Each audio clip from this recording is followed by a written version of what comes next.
Hello అండి, అందరికీ నమస్కారం. ఈరోజు మేము వినాయకుడి టెంపుల్కి వెళ్ళామండి. వినాయకుడి టెంపుల్కి వెళ్ళామండి. దశమి తిథి రోజున వెళ్ళామండి. ఆ రోజు చాలా మంచిది కాబట్టి చాలా వెహికల్స్ అనేవి వచ్చాయండి పూజ కోసం. చాలా వెహికల్స్ అయితే అభిషేకం అనేది చేయించుకున్నారండి. ఇది ఫస్ట్ ఎంట్రన్స్ నుంచి ఉన్న వినాయకుల వారండి. ఇవన్నీ కూడా మనకి ఎంట్రన్స్లో కనిపిస్తాయి. 8 రకాల గణపతులు అయితే ఇక్కడ ఉన్నారండి. సింహ గణపతి, లక్ష్మీ గణపతి, త్రిముఖ గణపతి, నాట్య గణపతి అని రకరకాల పేర్లతో గణపతి అయితే ఉన్నారండి. ఇది స్వామివారి ఒక ద్వారము పైన ఉన్న గణపతి విగ్రహం అండి. ఇదేనండి స్వామివారి ఒక ద్వారం అండి. ఇది ఈ ద్వారం నుంచే లోపలికి వెళ్ళాలి. విఘ్నేశ్వరుడి గుడి లోపలికి వెళ్ళాలి. ఇది అయినవెల్లి విఘ్నేశ్వర స్వామివారి దేవాలయం అండి.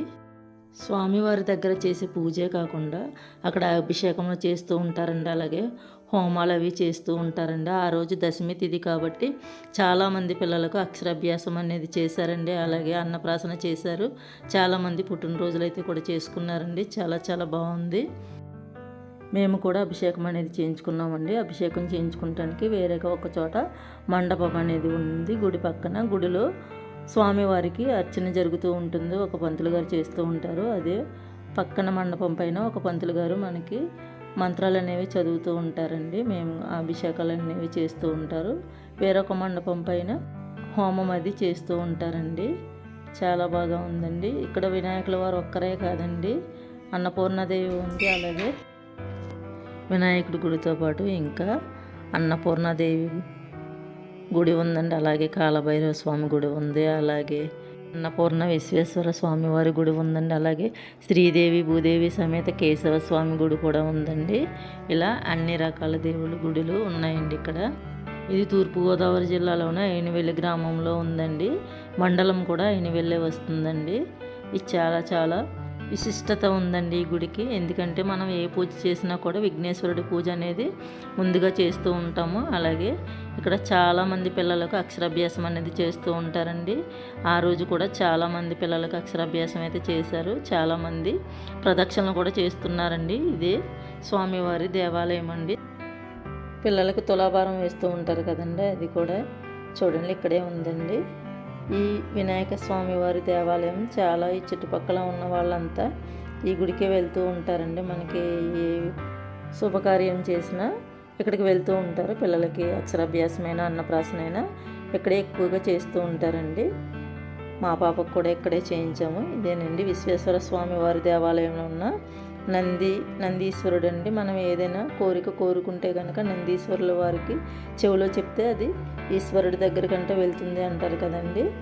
అందుకని నందీశ్వర స్వామివారి చెవిలో చెప్తున్నారండి కోరికల్ని చాలామంది. ఈ స్వామివారిని కూడా దర్శనం చేసుకుని తీర్థం తీసుకుని అయితే నేను వచ్చేసానండి.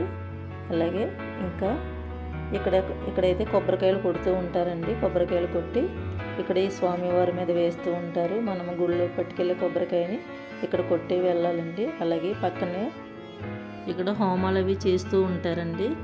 ఈ గుడిలో ఉన్నంతసేపు కూడా మనసు ప్రశాంతంగా ఉందండి. చాలా సరదాగా అనిపించిందండి. చాలాసేపు అక్కడే కూర్చున్నాము. నేను వాళ్ళని పర్మిషన్ తీసుకుని మరీ వీడియో చేశానండి. ఎందుకంటే చాలా చోట్ల మనకి వీడియో అనేది తీయనివ్వరు కదండి గుళ్ళల్లో. ఇక్కడైతే మూల వేరటన కాకుండా చుట్టుపక్కలంతా తీసుకోమని వాళ్ళు చెప్పారండి. అందుకని వీడియో తీశాను, మీ అందరికీ కూడా చూపించాలని.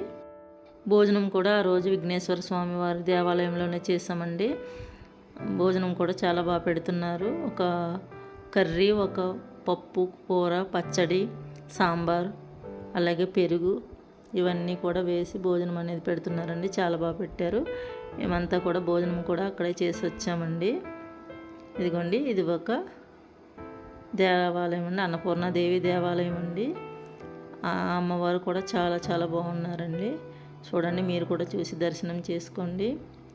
అమ్మవారి దయ మనందరిపైన ఉండాలని మనస్ఫూర్తిగా కోరుకుంటున్నానండి. అమ్మవారి అలంకరణ కూడా చాలా బాగా చేశారండి.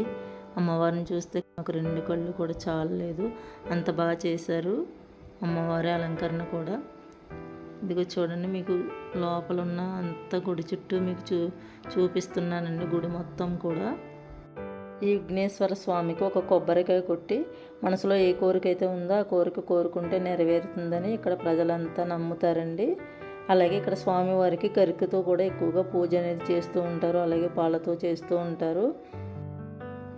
స్వామివారి దర్శనం కూడా మాకు చాలా బాగా అయిందండి. ఎందుకంటే మేము అభిషేకం చేయించుకున్నాం కాబట్టి స్వామివారి దగ్గరకంటే తీసుకెళ్లారండి మమ్మల్ని.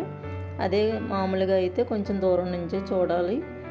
అభిషేకం చేయించుకున్న వాళ్ళు, హోమం చేయించుకున్న వాళ్ళు, అలాగే అన్నప్రాసన అక్షరాభ్యాసం చేయించుకున్న వాళ్ళంతా కూడా మనం లోపల స్వామివారి దగ్గరకంటా వెళ్ళొచ్చండి. అదే మామూలుగా దర్శనానికి వెళ్ళిన వాళ్ళైతే కొంచెం దూరం నుంచి చూడాలండి. ఇది మనం భోజనానికి వెళ్ళే దారండి. ఇది ఇక్కడి నుంచే లోపలికి భోజనానికి వెళ్ళాలి. అటు నుంచి బయటకు వచ్చేటప్పుడు మనం అన్నదానానికి ఎంతైతే ఇవ్వాలనుకుంటున్నామో అంత ఇచ్చేసి రావచ్చండి. మేము కూడా అన్నదానానికి డబ్బులు రాయించామండి. అంత ఎంత ఇవ్వాలని ఏం లేదండి, మన ఓపిక అండి. మనకి ఎంతైతే ఓపిక ఉందో అంత ఇవ్వచ్చండి. అది మన ఇష్టం, మనం ఎంతైనా ఇవ్వచ్చు. చూడండి, పిల్లల కోసం బొమ్మలు అనేవి కూడా ఉన్నాయి ఇక్కడ. ఇవన్నీ చూపిస్తున్నాను. అన్ని దానాల్లో కల్లా అన్నదానం గొప్పదే అంటారు కదండి. అందుకని అన్నదానం చేయండి వీలైనంత వరకు.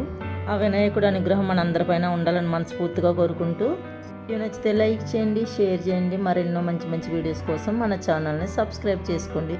Thank you.